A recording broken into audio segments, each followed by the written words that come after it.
Avoiding the two greatest asset retention threats to your practice. There are two naturally occurring events in your practice that are responsible for an 83% average loss in assets retained. Knowing what they are and how to correct them may be the most important information in the ongoing success of your business.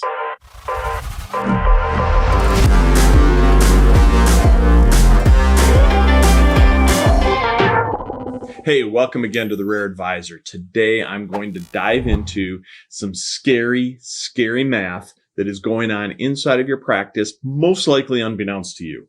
It's there. You probably have an inkling of it, but you never knew how powerful it was and how dangerous it was and what you need to do to be avoiding this. So as you notice, I've got the glasses on, I've got the pen in hand. I'm going to be sharing my screen here and walking you through some just unbelievably eye-opening data that is going to help you define the future of your practice, how you're going to retain your assets, and how you're going to grow for that matter as well. So let me share the screen.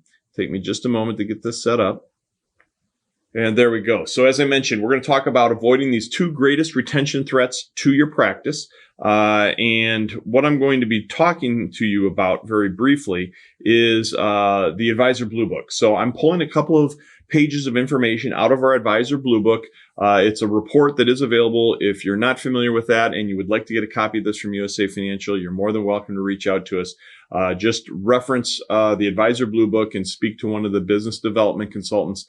They can get you hooked up with this.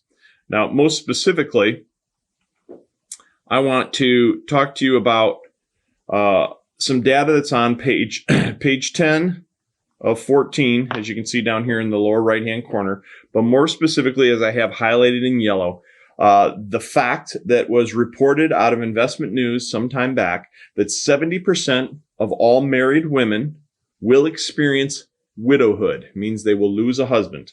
70% of those widows will then fire their advisor after their spouse dies. And then 66% of the children will fire the parent's advisor after they inherit the money, meaning after both spouses have died. So let's think about what this math really means to you. If you've got $1 million worth of assets, and you're immediately now saying 70% of the women are going to experience widowhood. So we're going to bring 70% over here, which means we've got 30% not experiencing that, and or the men over there. So now what happens is they're telling us that 70% of widows are going to fire their advisor after their spouse dies. So if we're going to look at what is now $700,000 versus $300,000, and now we're going to take 70% off of that, you're looking at $210,000 over here. And over here, obviously, that is not applicable, right? So we're still at our 300K. Now, the next level says that if we have a widow and now she dies, the kids, 66% of the time, are going to fire their parents' advisor, which means we're now down to $102,000 on this side of the equation. On the other side, this does apply to the other half, so to speak. So we're still going to pull that 66% off of here. And now we're down to $71,000 on this side. If we bring these two together, obviously that's $173,000, which means that $827,000 has left and only $173,000 has remained, which means 83% of your business is at risk, just starting with some simple math based upon the development of your clients and how they escalate through time, who dies, who survives, and so on. Scary math inside of your practice. So the real question obviously becomes, how do we fix this, right? There's got to be a way to fix this. Well, there is. There's a few different things you can look at. I've highlighted some things in yellow. Again, these are 2 pages that are coming out of our Advisor Blue Book. So if you would like to see this in more instant, in a bigger threshold, you can get the entire report. But more specifically, let's come in and take a look at right here. So the first thing I want to talk to you about is these are items that can either increase the value of your practice or decrease the value of your practice. If you have a focus that ingrains the non-financial spouse into your process, that is going to help your practice. Now think about this.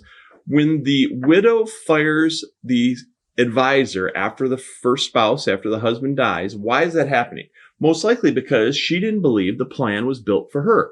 But in reality, if it's good financial planning, that's exactly who the plan was built for, the surviving spouse. So we need to get that non-financially oriented spouse, which isn't always the woman, but oftentimes is. We need to get them into the equation so that they understand that this planning work, all of this process that's being tackled is being done on their behalf. In fact, it's being done with the anticipation that she will, in fact, outlive her husband. And again, if it's a single person or if it's a man, that doesn't matter either, because we want not only the surviving spouse to understand this, but ultimately we want the children to understand this. So right next to this, you'll notice we talk about needing to have a robust next generation outreach. I tell you what, during the pandemic, it's been a great time to have outreach to the extended family, the adult children in this equation, because everybody's on Zoom now. Everybody's doing video chat. So we can collect them together and we can make sure that they understand that everything that's taking place is being done on their behalf for the survival of their parents and their surviving spouse within their parents, and ultimately for them in terms of their inheritance. We want to adhere ourselves to all parties so that when the worst occurs, they know that we are there for them. They know that you are there for them, that you are there and the plan is in place, and it is meant to live on and do so in their best interest, obviously. So what does that mean? Well, first of all, it means that over here to the left, we want to be able to control all the household accounts, because we know if we only have a fraction, we don't have a quality relationship. We know that doesn't help the value of what we're doing for people, because they've got too many cooks in the kitchen. It's like competing doctors writing competing prescriptions. It never works out well. So we want to control 100% of those assets. We want to be their financial advisor. If we have that controlling position, these tend to go away, especially at the first death. And then in many instances, secondarily with the children, because they realize that a good job has been done and they probably are coming into their own where they truly need good financial advice now upon inheritance. And you want to step into that role. So how do we make that happen? Well, first of all, there has to be a true experience that takes place, what we call client experience branding.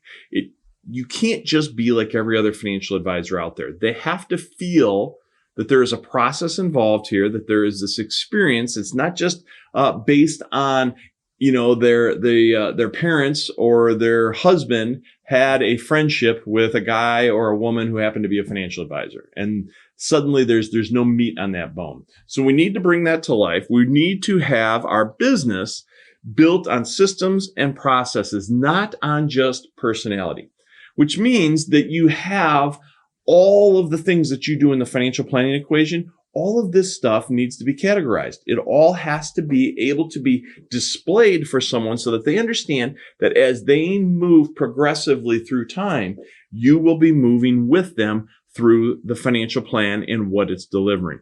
These are the things that you have to have the surviving spouse to understand so that they realize that this plan is for them. So when your customers are asking you to meet without the couple being together, I would encourage you to discourage that heavily. You should explain to them that we are going to review this from all parties' perspectives. It's important that both of them be at these meetings. In fact, if neither of them is going to be at the meeting, you're still going to conduct the annual review anyway. You would love for them to participate, but I would also let them know the annual review is taking place whether you're there or not.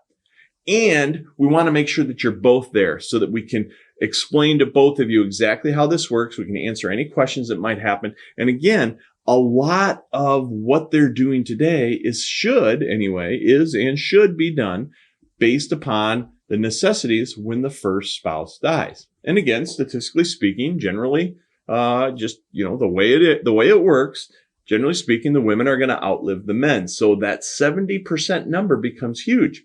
If 70% of women are experiencing widowhood, and then 70% of the widows are firing their financial advisor when their husband dies, that's a huge problem. That's a hurdle that you have to get over with your practice to retain those assets. And then taking that next step further, which I mentioned obviously already, is once that's done, once the second spouse now dies, the children, 66% of the time, are also firing their parents' financial advisor, and now you're losing all those assets again. So that is some major scary math that we went through.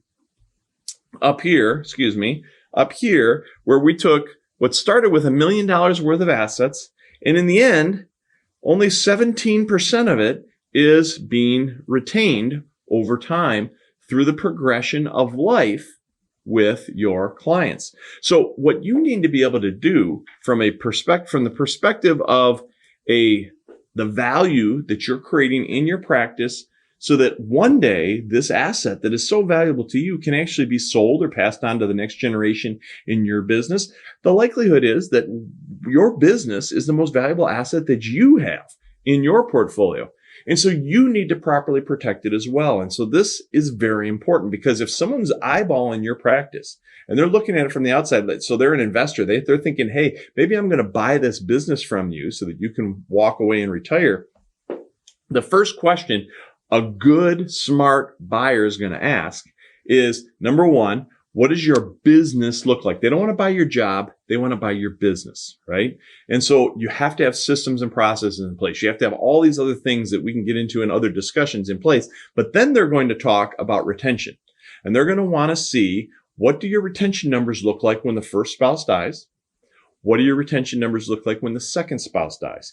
If you're that industry average that was reported in Investment News data, that only 17% of the assets are making it through those two stages, if that's your practice, the underlying value is getting torpedoed. It is dropping like a rock, because most likely they're then going to correlate that over to what is the average age in your database and what is the life expectancy of your average client.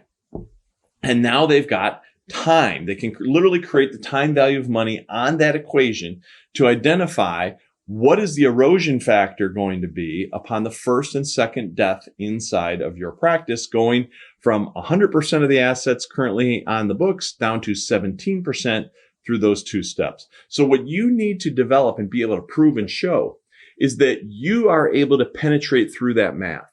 You're able to retain the assets when the first spouse dies, and you're further able to retain the assets when the second spouse dies, moving on to the children.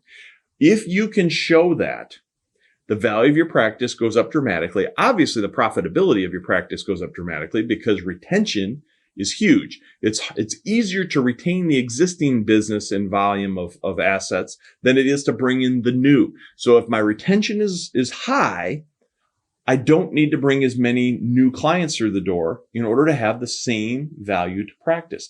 I need to retain that asset, especially when it's recurring revenue, if it's assets under management, which obviously is a huge focus today. So think about this. How are you making sure that the non-financially oriented spouse is adhered to you and your practice, so that they understand this plan is built for them and you will be there for them when that day arrives? That's what this planning is for. How do you make sure that you're connecting with that non-financially oriented spouse? Because the reality is, you're probably more connected to the financially oriented spouse, because they like to talk about this stuff. They're the ones who are interested in what's going on in the annual review. And there's usually one of the spouses who is much less active in the financial space, in dealing with the finances of their household. You need to draw that person in. Now, statistically, they tell us, the whole widow thing and everything, but it could equally be in reverse. So if the man outlives the woman and the woman was the one who was financially oriented, you still have the exact same problem. So you need to make sure the non-financially oriented spouse is adhered to your practice, is involved, understands this has been done for them, and so on. That's ring number one, right? If this is a bullseye, this is our target. That's ring number one. That's the heart. That's the bullseye. Now, the next ring out is we've got to go after those adult children. And we need to make sure that they understand what's being taken care of is in their best interest as well. And today, especially after a pandemic, everybody realizes they can do business long distance now. They don't need to be sitting inside your office. They don't need to be within a geographical boundary in your city, town, or wherever it is that your facilities are. They can be anywhere. And so you need to be continually communicating with them as well as they go through this, and be there for them to help them with their parents during the late stages of life. And then additionally, be there for them to handle the inheritance and make sure that they understand that the plan that was developed for the parents was actually done in their best interest. And now we need to tweak and adjust that plan for them upon inheritance. And that's how we keep that second rung, that extra 66% that tends to walk out the door. So huge numbers that are just scary if you're not addressing them. They work to your advantage in really big ways if you are addressing them. So very important stuff. If you want more information on this, reach out, as I mentioned before. Just contact us at USA Financial. Ask for one of our business development consultants and ask them for the Advisor Blue Book Report. That's called the Advisor Blue Book Report. That was just 2 pages out of there. So imagine the information that's in there. Please take advantage of it. I hope you like this. Give me a thumbs up. Please subscribe, and we'll be back to you with more information on how to protect the asset you have, the asset of your practice. Thanks, everybody.